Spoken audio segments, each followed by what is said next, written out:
All right, well, as Jay mentioned, I did go to Dartmouth, so I've been in freezing places before, and it's nice to actually come back to Montreal, so thank you for the invitation.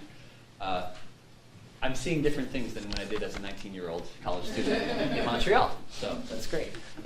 Just to give you a little bit of background of what I do, I study how unexpected shocks in the environment influence population health. And this, in some ways, is informed by my doctoral advisor who had a foot in economics, who would often say, why is the best epidemiology being done by economists? Who seem to have some domain over causal effects because they study exogenous shocks. So he impressed that upon me in terms of potentially having strength of study design to look at ambient shocks. I've looked at a variety of them, September 11th being one, economic recessions, also casino payouts, and today I'll talk about temperature. The key populations I study tend to be those that are quite sensitive to these ambient changes in the environment. And those tend to be, what I've discovered, are pregnant women and also persons with mental disorders. But my research charge really focuses more on these shared exposures and how they influence biology and behavior.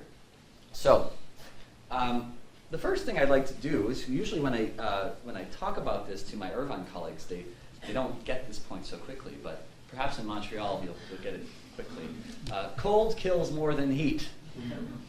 And this is the case in tropical climates, temperate climates, and polar climates. So if you were to divide the Earth into those three, on average, cold kills more than does heat in each one of those. Okay? And in contemporary populations, older adults are most susceptible to cold stress. And the pattern of cold deaths among older adults does not tend to follow a harvesting pattern.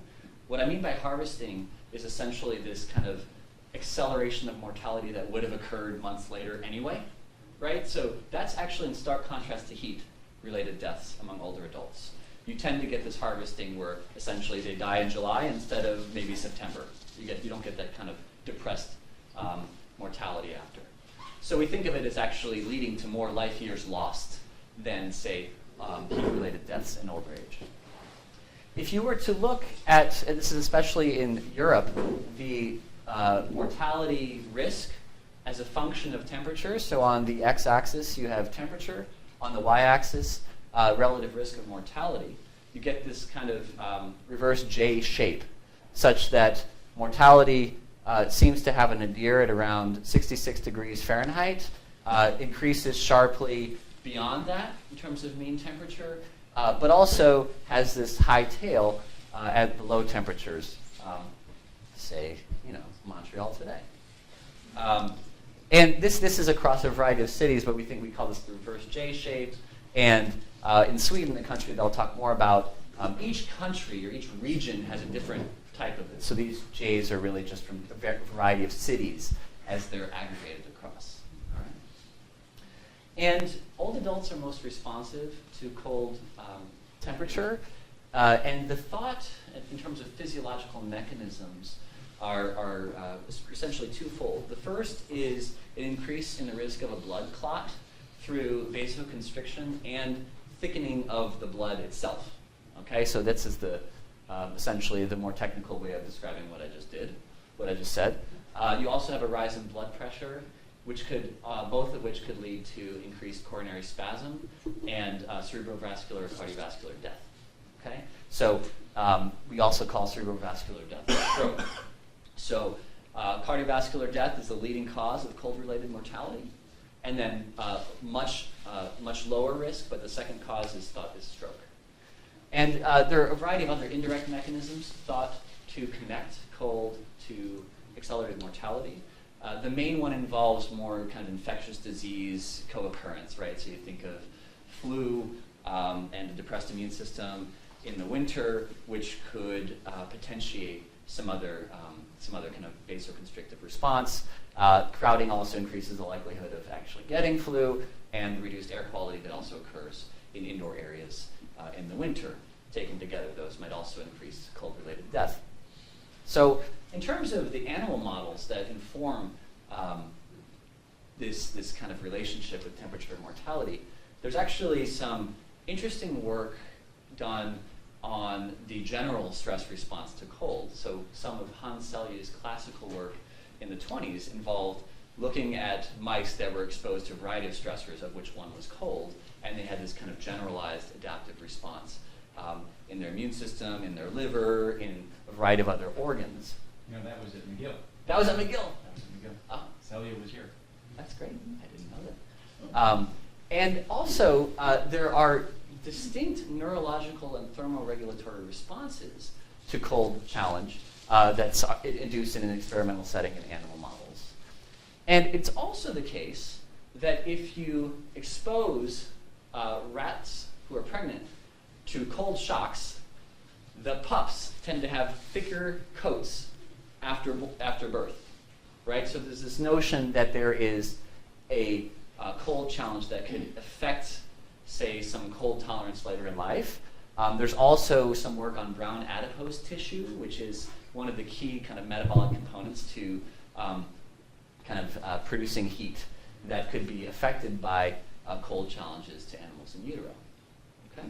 So now when we talk about fetal reactivity to temperature, it's not that the fetus is actually colder, right? So internal fetal temperature remains relatively constant despite ambient changes in temperature. But there are different thermoregulatory responses that are detected as early as the 4th month of gestation. So if you were to kind of monitor a fetus when the mother was challenged with some moderate cold, they would have some reaction that would differ from which kind of a non-challenge. There's also evidence that as early as the 18th day after birth, humans can start to sweat, which is an efficient response to overheating. And there's also some very interesting work that I doubt will ever be replicated because it wasn't necessarily the most human subjects kosher. But the work that suggests that conditions you experienced up to age 3 can influence your cold and heat reactivity later in life. So what Yasukuno and Kawahata did, they're 2 Japanese physiologists, they examined Japanese soldiers that were essentially randomly conscripted to other Eastern Pacific Rim cities at different latitudes. And then later on measured, so we think of them having a relatively homogeneous genetic stock or endowment in terms of cold reactivity or heat reactivity, and measured the sweat glands of the children and related it to the latitude in which they were born and in which they experienced that temperature over the first 3 years of life. And what they found was that the number of sweat glands were actually pretty constant across Japanese children born across different latitudes. But the number of sweat glands actually producing sweat were predicted by latitude.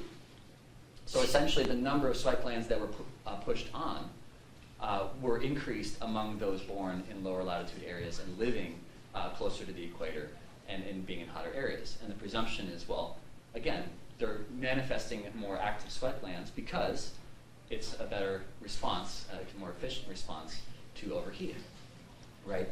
The reason it might not be replicated is they, cut these children's sweat glands at, 1 square centimeter and then exposed it to these heat gradients to see how actually the sweat glands activated, right? So not something we'd want to replicate, but provocative nonetheless. All right, so all of that is to say, well, maybe we can understand why this guy can run in the snow in these shorts, right? There might be different measures of experiences early in life that could have led to their thermoregulatory difference, right? Okay, so this really leads up to this question of whether there is this exposure to temperature in utero that could influence cold-related mortality later in life. And I call this kind of non-cold exposure benign, in that it's not cold.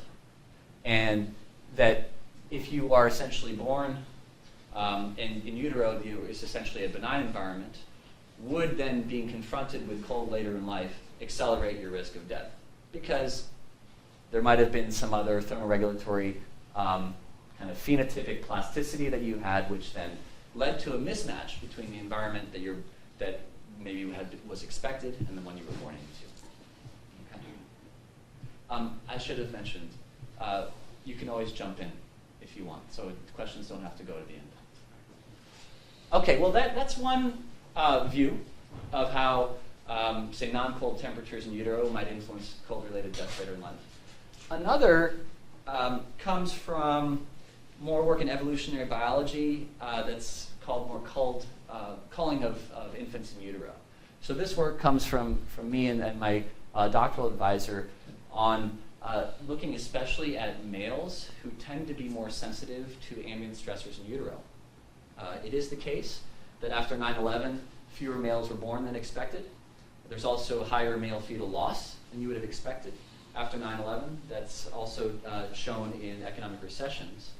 And so the argument is essentially, well, if you challenge a population of pregnant women, there might be a selectivity of the males that survive to birth, right?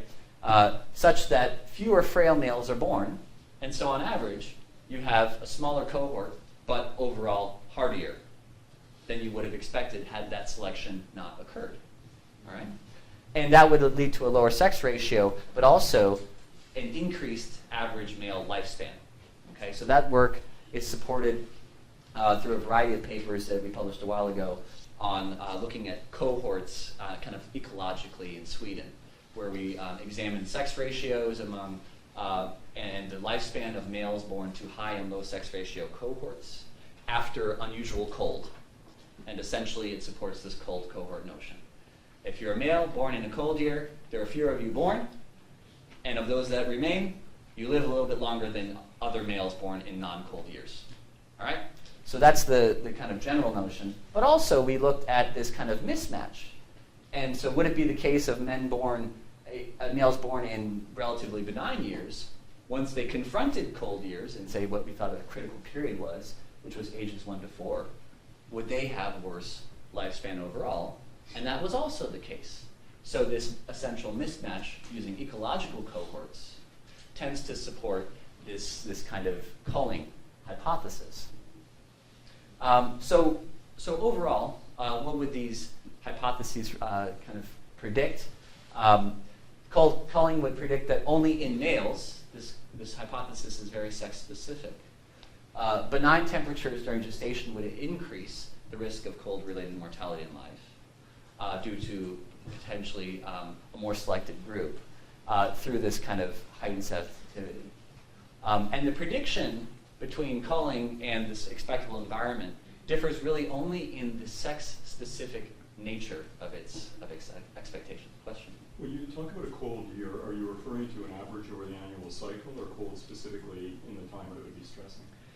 Good point. In the data that we had using life table information, we relied on annual averages, which obscure a lot of heterogeneity, and for a small fraction of the births, completely miss the fact that the exposure could have occurred before the birth itself. And so that was... Yeah, I mean, cold in the summer would, have the opposite effect, presumably, given that U-shaped... Right.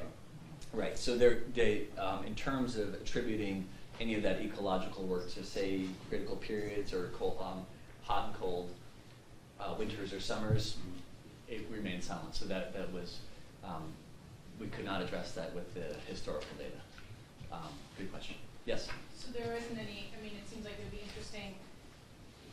Wouldn't this argue then that there'd be a difference between males who were gestated over the winter versus males who were gestated over the summer? Like, wouldn't birth month have an effect? Yes, and Gabrielle Doppelhammer and Kara Christensen have work on lifespan depending on month of birth. So that's another PNAS paper. I think the month of birth that was the most deleterious was April's. So, and the presumption was that, and what you'll see in some of the more micro data that I'll show, that's really the bulk of the presentation today. Aprils are typically the month that have the coldest average gestation because you pass through November through April. So it's deleterious at the time, but maybe, by your argument, those who are born are going to have a longer lifespan. Right. Essentially, there are rigorous ways to measure selection that we can get into, but it's selection happens throughout all of life. But I think maybe one of the key take-home points is I study pregnancy, in which we think about 50 to 70% of all conceptions don't make it to birth, to live birth. And we just don't know a lot of these selective processes as much as we think we do. So that's why I spent a lot of time thinking about it. So, yes? I think I just missed this, so I just want you to repeat it. Like, so we know that males are more frail than females. Always, which is well, unfortunate. we know, well, early in life, right? We know that they're, no, but I mean, but I mean, what is it that makes them so much more sensitive to ambient and even if they're more frail, would females still be somewhat sensitive to ambient temperatures? And, are there particular mechanisms about the male? Right. So I am giving a talk at University of Montreal in their biodemography department tomorrow, where I get into the more the evolution, the kind of why males, what's the meta explanation for why they're frail all the time, or across all ages. The kind of short answer is that they grow faster in utero, and so somehow there's a higher chance of things going wrong just based on some other growth. But the meta answer, the kind of evolutionary answer, is that males are more costly to rear, but they have a potentially higher payoff in terms of reproductive success. And so that if we, there's more variability in male viability, and so we would do better non-consciously to eliminate those that have no chance of becoming ever the alpha male. But say a beta female can probably have 2 kids anyway. The beta male or the zeta. Right. So it's still telling me why males are more frail, but is there not still something about female fetuses that would right? Oh, no, of course. Right. So that you see an effect that's not as strong. Right. And so and that's, you bring up one important caveat when looking at the sex ratio. It's always relative to females. Right. So it's really the relative difference between male and female frailty. It says nothing really that insightful about the denominator. And there's some work that I might allude to at the end about some movement at the denominator too, but actually in a direction that is counterintuitive. So I don't want to bring it up quite yet, but thank you for that. Yes? In terms of the mechanisms, I mean, let's say if we have ultrasound technology available and I can observe the gender of the fetus, would parents not be more likely to invest differently in to like protect the child? And I mean, to some extent, that will bias the estimates downwards. If the parents are actually working on it, and still you're observing these effects, these effects could be larger. But we're just kind of interesting. And unfortunately, in 18th century Sweden, we didn't have the ultrasound technology to do that. But we have strong evidence of sex preference in countries that have, in yield of males in countries that have sex-specific selection practices. I mean. So this is despite that. So that's interesting. So there's strong difference, cultural preferences. Presumption here is a lot of the work I'll show. These are non-decisional investments rather than choices, because the mother knows nothing about the sex of the or the fetus. Last question. How does this? I'm not completely understanding how it works. So the woman's pregnant. It's really cold. Is this how cold her house is, or how cold if her house is always the same temperature, but it's really cold outside and she walks 2 hours a day, or what's the? We'll get there. We'll get there. The answer is no, I don't have the visual information, so I'm approximating individual exposure through ambient exposure. So I'll get there. Okay, so what do I do? Well, I first want to choose a place that has high quality information on temperature, so they care about cold, and they've measured it well. And they've also measured individuals over their entire life course. And furthermore, a cold region, where cold demonstrably acts as a stressor, and that's Sweden. Sweden has amazing data, and it's also very cold. So I only go there in September, or June through September. A Swede in the audience? No. No, but amazing data, but not daily temperatures. They have daily temperatures. But you've only used annual. That's a previous study I was referring to. Now I'm moving into daily stuff with microdata. So, and I'm focusing on Uppsala, Sweden, which is the focus of the Uppsala birth cohort study. It's about 45 kilometers from Stockholm. And they follow births from 1915 to 2002. So a lot of follow-up, not a completely extinct cohort. And this cohort is all births to the Uppsala hospital over a 15-year period. There's around 13,000 births. Has detailed birth records, gestational age information, crown length and birth length. All of it's a very interesting, rigorously kept documentation. It's thought to be regionally representative in terms of socioeconomic status and of urban-rural mix of the larger Uppsala region. And these individuals recruited in the birth cohort were followed until death or outmigration or to the truncation of the series, or truncation of their data. The last data is December 31st, 2002. And all of these births after 1952 are linked to cause of death register. So we can get, so 97.3% is linked. The validation of this linkage of cause of death is thought to be almost 100% in terms of its quality through a separate linkage examination. And the key variables that I will use to operationalize temperature exposure in utero is date of birth and gestational age, right?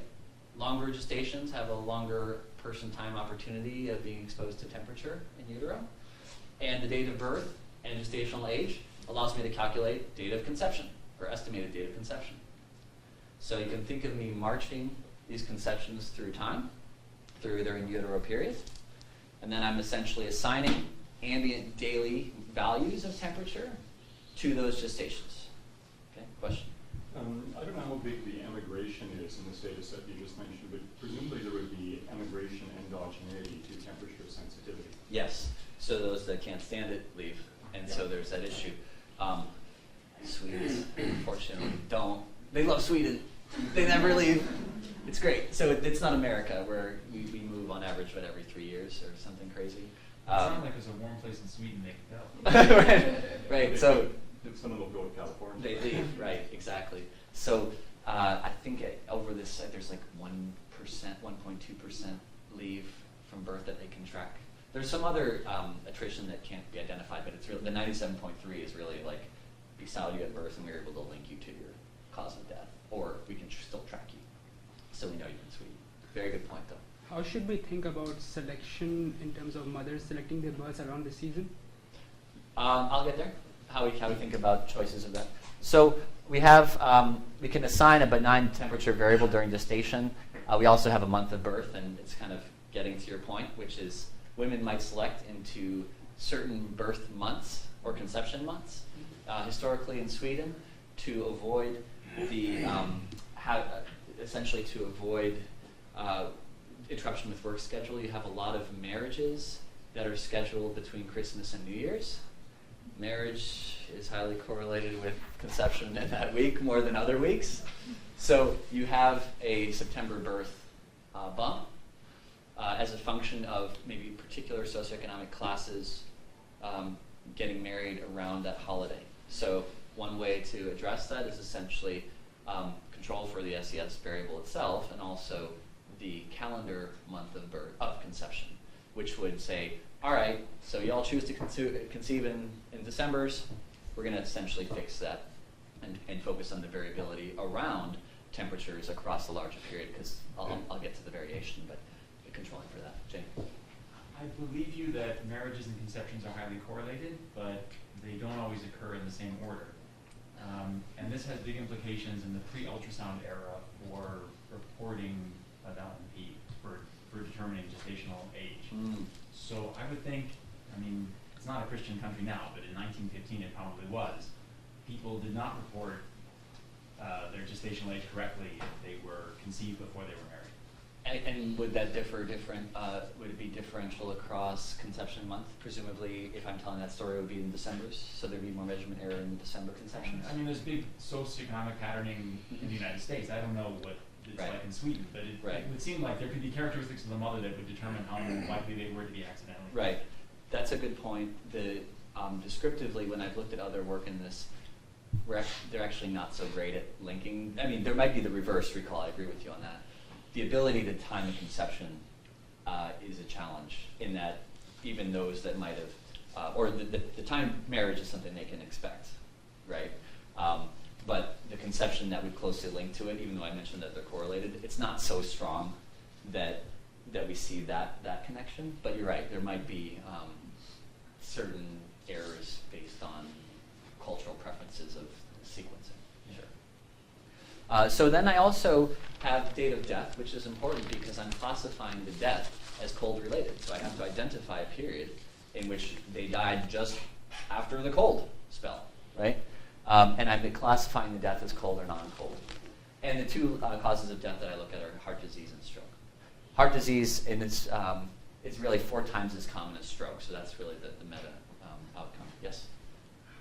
How solid or how reliable are classifications of cause of death? I mean, I know that literature not very well, but from what I read is that it's even today it's really hard to get like 2 doctors to agree on like what the cause of death is at times, and I imagine that these problems are much right. more severe than They are, and what so is attributed to right. cold. So this idea is that at least somehow there were 2 separate databases which had it. So they might have misclassified it equally in the same way, but it was at least the internal validity, the kind of inter-rater reliability was high.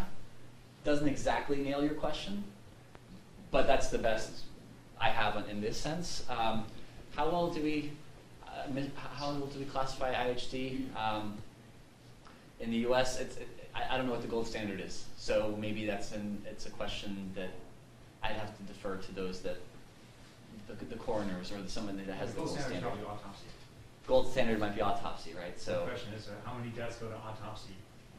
We don't, in the U.S., we don't have very many deaths go to autopsy anymore because it's too much trouble. But I don't know, in Sweden at this point, do they autopsy? yeah, no, I don't know. I don't think the autopsy was more common in Sweden than it would be here. I think we have that. All right, so now onto the temperature. So I talked to some expert climatologists about how to operationalize temperature and normalize the series. And fortunately, again, you talk to the other suites that are the experts in temperature homogenization across large time periods, who have the daily Uppsala temperature information, which was instrument-based or thermometer, measured to the 0.1 degrees Celsius, measured 4 times a day, and they come up with a daily temperature, which is the mean of hourly temperatures, and those 4 times are consistent, right? So that you can have an apples-to-apples comparison across days. The website's here, and none other than Anders Celsius worked on this Uppsala series. So if you question the validity of this temperature, well, at least there are some forefathers that cut their teeth with temperature. So, all right, and so to classify a benign gestation, I looked at the distribution of temperatures in Sweden and in gestation, and essentially in around 95% of all weeks, the temperature in Sweden is below that nadir of the J shape, right? So there's not really much heat-related stress in Sweden, right? You're not talking about 80 degrees in Sweden. So I just said, I'm not going to assume this kind of nonlinearity. I'm just going to focus on everything to the left of that nadir. And then the benign gestation is essentially, what fraction of weeks did you spend in the warmest quintile of temperature? There's a variety of ways you can do it. I tried them all. They lead to almost the exact same results. This is supported in the economics literature. You just kind of take the bins of temperature and say, how many times were you in the warmest quintile, the warmest quintile bin? And the more time you spent in that warm quintile, a really comfortable 56 degrees Fahrenheit, greater than 56 degrees Fahrenheit, the better off or the more benign the temperature is during gestation. So the range of infants in terms of the fraction of gestational time they spent in a benign state was 0 to around almost a half of your gestation in a benign state. Okay? And the way that I view this kind of the cohort, you have all these lines, right, of births. They occur between 1915 and 1929. And there's a variety of things, right? Not everybody's born January 1st, 1915. This is a death that could occur before I start to identify cause of death information in 1952. I could have censoring due to that random person that moves to California, of which there are a few. And deaths before censoring, or just full follow-up time to censoring. You didn't die, right? So you're 82 and doing fine. Overall, that's 4,539 weeks. And what I then do is partition this person time into cold and non-cold spells, right? Because that's like when you died. Is it a cold-related death or not? And so there are 586 of those that occur from 1915 to 2002.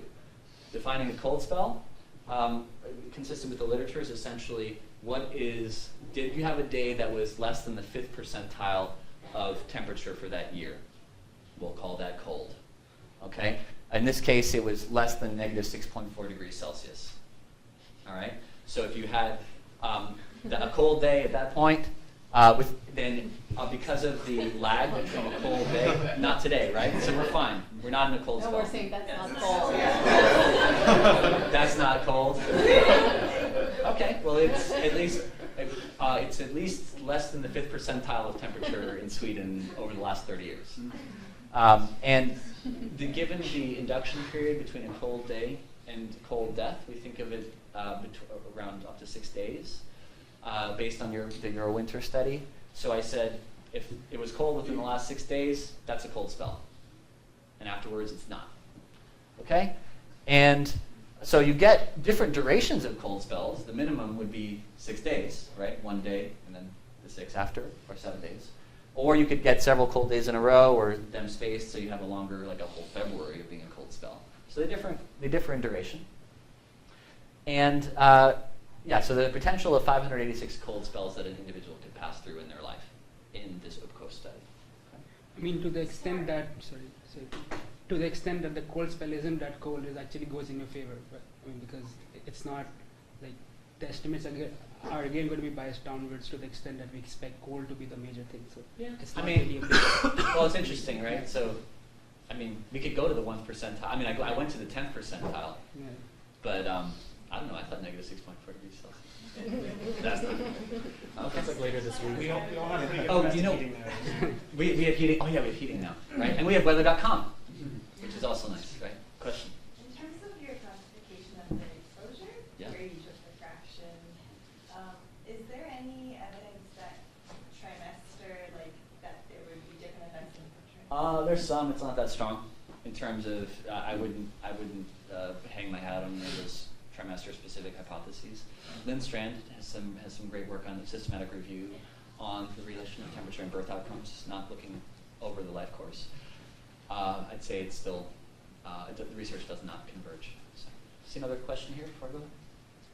I'm just trying to get my head around it. So this 586 cold spells means that there were like the equivalent of 586 weeks where one day was really cold that people would have experienced over their 80-year life. Pretty darn close, yeah. Okay, so Yeah. this is like a hazard of death with a time variant covariate. Exactly. And so it's not technically a proportional hazard because you don't expect the hazard of death to be constant across. You actually expect it to be non-proportional. You expect the hazard of death to be elevated, especially during the cold spells. And the interaction term is going to be what I test. Right? So it's exactly your intuition. Okay. Yeah. So minus 6.4 is around 20 Fahrenheit, 20, 21, something like that. So it's a long way from the bottom of your own graph on the reverse J. Right. So I'm just wondering, given the sample size, whether you could look at the sensitivity analysis to the 1%. I looked at 10%. I also looked at mean temperature in utero. If you look at 10%, the results are attenuated but still significant because you included more. Mean temperature is virtually, it's almost the same as 5%. You're expecting nonlinear effects and Yeah. I didn't operate. We can talk about it. I tried to operationalize it a few ways, but not in the kind of a spliney way. I didn't feel like my hypothesis was as strong to really get at that J. It really depends on what the sample size is, right? The study. Yeah. Okay, so what was alluded to, there's essentially a counting process, Cox hazards model, which essentially allows for competing risks because you can die of things other than heart disease and stroke. You can have time-varying characteristics like temperature, that which I care about. You can have dependence of older age mortality on ability to survive to old age because the pleasure you have of dying at age 82 is conditional on you surviving to age 82, right? So I want to control for that dependence within an individual. And I essentially partition person time through these intervals. Just won't get into all the details, but I had to read a long textbook to figure out how to do it, and I'm glad I did, because learning is fun, and I learned a lot through this. So, all right, so essentially, this plots your birth month on the x-axis by the proportion of gestation in the warmest quintile. As you would anticipate, you got seasonality, right? So you got a wave. What's important for me is that there's variation within birth month, right? So that September birth, based on the fact that you have different dates of birth and different years of birth, leads to substantial variation even within September births, 1915 to 1929, in exposure, right? So what I'm essentially going to do is take out the mean by putting an indicator variable for calendar month of birth, and then capitalize on this variation within, right? So that's the important part. A lot of spread even within, right? And the test turns on their interaction. So did you have a benign gestational temperature, and did you die when it was cold, right? That's where the test turns on interaction. So a couple of descriptive statistics. Average temperature in gestation is around 5 degrees centigrade. Almost 20% spent their time, or the average time spent in the warmest quintiles are almost 20%. Gestational age, these are all kind of consistent. Birth weight for gestational age around 50%. This is actually pretty comparable to contemporary births. So, and around 52% of the cohort was male. And in terms of tracking, there's around 77% infant mortality. But then even among those, there's 84% survived to 50 years, and over half of the cohort is still alive in 2002. So that gives you a sense of how they're walking through time and have other mortality. And then of all the deaths that are detected after 1952, so this is excluding birth, deaths in 1 year, heart disease death accounts for over a quarter. Right? So this is a leading cause of death in this population and in all developed countries. Stroke, much lower, around 7.9% of all deaths. Deaths from other causes, around 3,000, which again supports the need for a competing risk model. Around 540,000 person years of follow-up, so a lot of time. And this is essentially the main result for heart disease. These are non-exponentiated coefficients. So the null is 0 here. And there's a variety of birth month indicators that tend to be significant here. There's a variety of covariates not shown. I have a year of birth too to difference out any of, or to control for those factors. Essentially, the take home is this interaction term here. So if you're exposed to a benign gestation and cold spell, your likelihood of heart disease death was strongly elevated. Okay?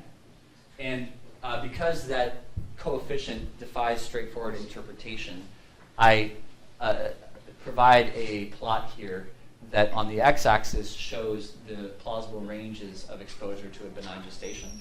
So this is the warmest gestations, these are the least warm, and the hazard ratio of heart disease death as a function of during a cold spell. Okay? And the relative comparison is to the death of heart disease in a non-cold spell. On your previous slide, wasn't the hazard, you had the log hazard ratio that was 2.5? Right. So we're doing e to the 2.5?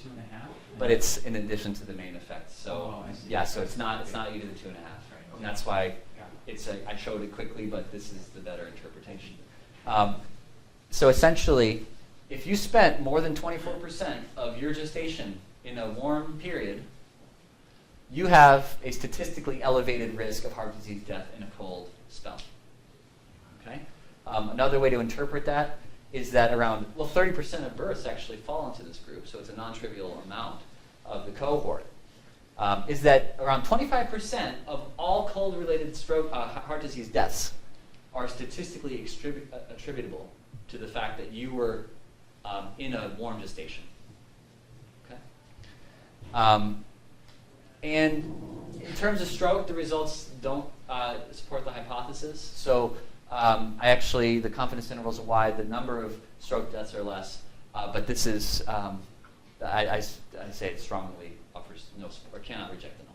Okay, so the results hold for do not hold for stress. Are males more responsive? So is there this kind of cohort culling so that men would respond more than females to cold interaction?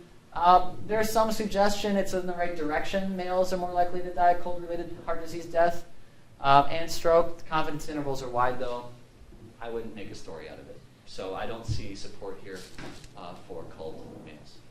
I'm sorry, I'm confused about this male culling. If weak males are being culled by being exposed to cold gestation, then no, that's right. That's right. Then non-weak males, right? And so this gestation is a warm gestation. So essentially, what I'm saying is, the benign gestation led to not enough culling. So they would have been even more susceptible to cold later in life. So in some ways, I'm testing the obverse because maybe the use of benign isn't correct here, right? Because essentially a non-cold gestation confers an increased risk of cold-related death later, right? And so the culling essentially would be maybe looking at men who are subjected to cold stress in utero, which I did not put up here because I was interested in this kind of warm to cold change. So, could yes. some of this be due to period effects in terms of the perinatal management of frail birth? So because yeah, your previous studies were with older cohorts, right? Mm-hmm. Right.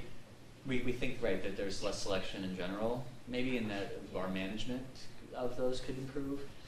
I agree with that to an extent in terms of the strength of the selection, but there's still a significant amount, even if we measure contemporary.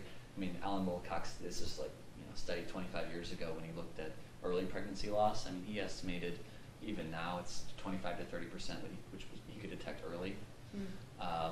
And that's I think of that even as a lower bound, but it's a very well kind of micro study on that. So we still have strong selection, which though from a period might be less than it was. So, yes. So I was kind of fixated on this idea that I can't quite decide why it matters, but that your kids are born 1915 to 1929. Yeah. 29.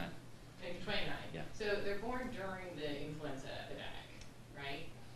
Yes. Yes. Do you ever control for that, whether or not some of these, because what if that just happens to also coincide with, birth histories that happen to be, particularly benign for that year, or not benign, or whatever. I'm just wondering if you ever control for, my impression in which Sweden doesn't get hit too much by World War I, but it gets hit by the epidemic, right? Well, you have year indicators. I have year indicators in it. And I can look back. I don't think I saw anything huge. But that because I've seen so many other studies that look at the Euro effects of the influenza epidemic, so I just keep being like, how come that's not part of your? Let me go back. I have the paper. I mean, it's published, so I should look at that too. But the of 1918 as an outlier in these, and the temperatures in there. I don't recall a significantly lower cohort size in 1918 in Uppsala relative to other years. Let me leave it at that, without being. I'm not as certain as I could be if I looked at them. So yeah. I'm just thinking about other types of designs, and I was wondering if you considered a case crossover design, when you're looking at whether these risks of death after those periods of cold spells is increased relative in the same individual relative to periods of health. Right, that's a good point. So the structure of the data would allow for it's almost like a quasi-case crossover, but what you're saying is after a cold spell, what happened immediately after? There could be a lagging that I didn't do. I provided that you flesh out the hypothesis a little more. I'd be happy to talk to you about if you think the lag is more relevant. In a lot of this temperature work, though, we don't necessarily, at least in old age mortality, I haven't seen, Katinga and Donaldson, we've done a ton of this Euro-winter work. They see this kind of really the phase out after day 7 that you just don't they measure to like day 40. I'm not so worried about the lag. I think that could be kind of tested for. Yeah. It's more about just this control for individual founders that like. But in this case, right? So essentially, the counting process is in some ways controlling for all of the inherent. In some ways, there's clustering by individual. and I don't want to get into the details, but there's individual level dependence that's being controlled for as an individual is marching through time. So it's kind of quasi-individual control. Let me go to a couple of sensitivity checks, make sure we finish on time. So did a couple other things. What's the main effect of temperature on mortality over the life course? If it's cold, it's more likely you're dying of, this is temperature over your life course, not in gestation. So yeah, during cold times, more likely to die of heart disease and stroke. What about the main effect of a benign gestational temperature overall? Nothing. What if I include some mediators, birth weight or gestational age? Are there components of temperature that are actually manifest in these kind of ideas of endowment that could influence? Not in a way that explains my results. Could push on this more if others are interested. What does same mean there? Inference is the same as the previous test. So I put in these kind of mediators of the effect, and the effect is the same. The benign gestation and cold temperature later in life interaction term. Not mediated by those measures. Exactly, it's not mediated. Thank you. Selection of before 52, the result of the inference doesn't change. Various age restrictions in terms of maybe sensitive periods, so older in life, no difference. This is a falsification test. Could benign gestations affect cold-related mortality due to things that we don't think are cold-related? Nothing, which is comforting. And more inclusive cold spell, which alluded to your point. The results are attenuated if I include the 748 cold spells that are less than the 10th percentile of temperature distribution. Okay. I have another paper on birth outcomes that I do talk about, and I don't have time, but it's published. But it was getting at this cold notion and cold and stillbirth. But essentially, the short story is cold is also stressful in utero, especially in terms of the risk of stillbirth in this population.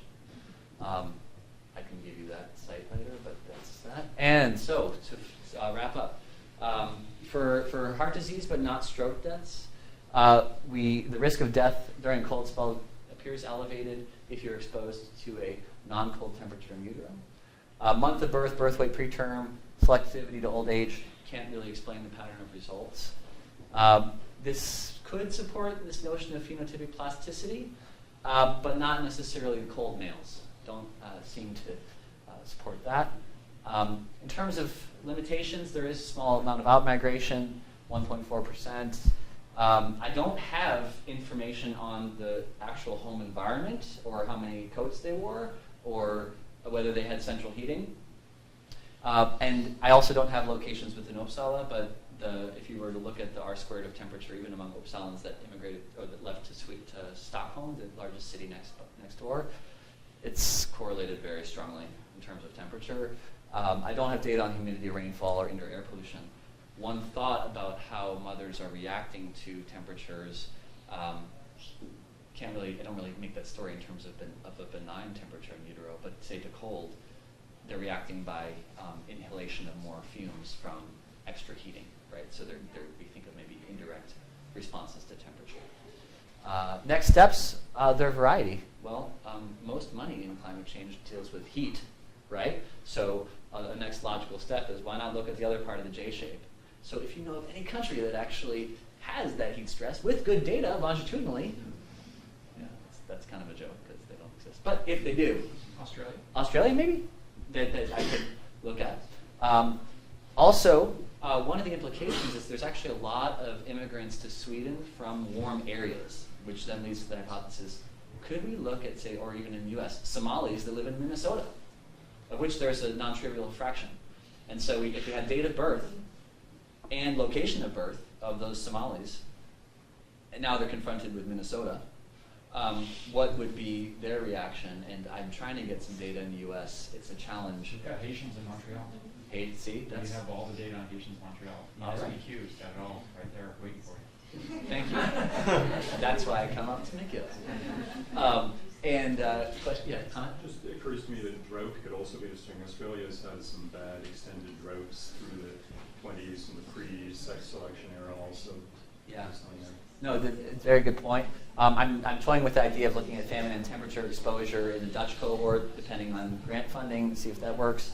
And also, there's a variety of questions about temperature inducing maybe neurological changes in critical periods of gestation.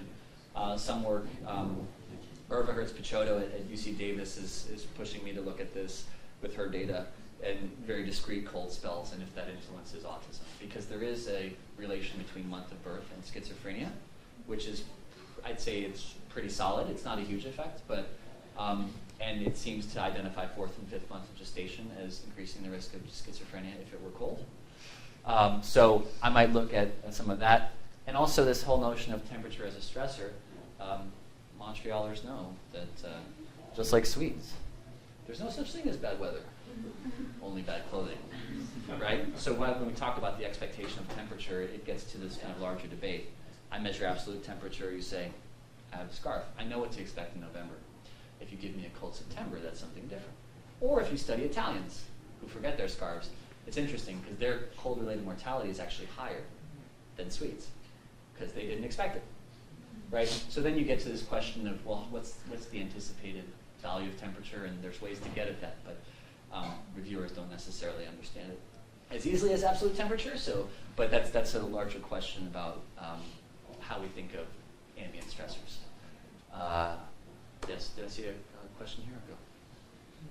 So I'm not too sure about selection here because when you're doing the interaction effect, the month of birth is not going to be enough. So for example, I can, even if I buy that, let's say within September, and you're exploring variation in temperatures within that month, but then you're interacting it with another shock afterwards, for example, and there could be selection along that mechanisms, and that is not controlled by the month of birth. So condition on me knowing my type, that I was the benign type, for example, I could still select, and the people who are more exposed to this kind of shock may be less likely to so let's say maybe less aware people may be more likely to not